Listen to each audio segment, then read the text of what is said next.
নমস্কার বন্ধুরা, প্রিয় সংসার আরও একটা নতুন ব্লগে তোমাদেরকে অনেক অনেক ওয়েলকাম। আজকে তোমাদেরকে বানিয়ে দেখাবো একদম নরম তুলতুলে রসমালাই। তার জন্য আগে আমি একটুখানি জল বয়েল হতে দিয়ে দিয়েছি। জলটা হালকা গরম হয়ে এলে দিয়ে দিচ্ছি এখানে চিনি অল্প করে। এটাতে আমরা রসগোল্লা বানাবো। আর ছানাটা আমি আগেই কাটিয়ে রেখেছি, আর একটা গ্যাসে আমি দুধ জল বসিয়ে দিয়েছি। ছানাটাকে আমি হাতের তালুর সাহায্যে একদম মসৃণ করে নেব। এটা দিয়ে আমরা বানাবো হচ্ছে রসগোল্লা।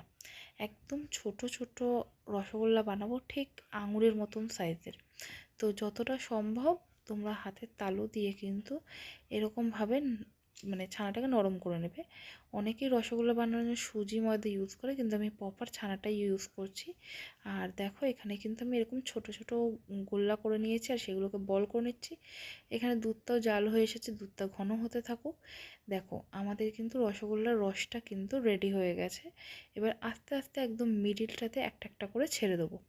একসঙ্গে অনেকগুলো দেবে না, এতে রসগোল্লা ফেটে যেতে পারে, আর তার থেকে বড় কথা ফোলার জায়গা পাবে না। তো ঢাকনা লাগিয়ে দিচ্ছি। আমি 10 মিনিট পরে খুলে দেখো একদম রসগোল্লাগুলো কিন্তু ডাবল সাইজ হয়ে গেছে। সাদা ফকফকে রসগোল্লা কীরকম লাগছে বলো তো। আরেকটা আমি এখানে পাত্র নিয়ে নিয়েছি, সেখানে আমি পরিমাণ মতো চিনি দিয়ে দিচ্ছি, যতটা আমরা দুধ নিয়েছি সেই আন্দাজে। সেটাকে আমরা একটু ক্যারামেলাইজড করে নিচ্ছি, এতে কালারটা খুব সুন্দর আসবে। কোনো রকম কোনো কেশর বা কালার তোমাদেরকে আলাদা করে দিতে লাগবে না। এখানে দুধটা ভালো করে জাল হতে থাকুক।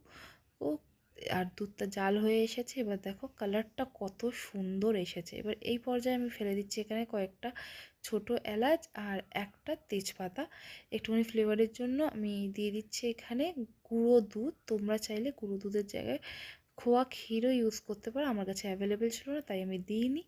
আর এখানে দেখো আমার রসগোল্লাগুলো কিন্তু রেডি হচ্ছে আস্তে আস্তে। এবারে দুধটা গাঢ় হয়ে এলে পরে আমরা দেখো অলমোস্ট কিন্তু গাঢ় হয়ে এসেছে। এই পর্যায়ে আমরা দিয়ে দেবো এখানে আগে থেকে বানিয়ে রাখা রসগোল্লাগুলো।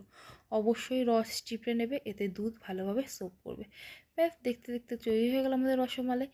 তোমরা ঠান্ডা গরম যে যেরমভাবে পারবে সেরমভাবে পরিবেশন করো।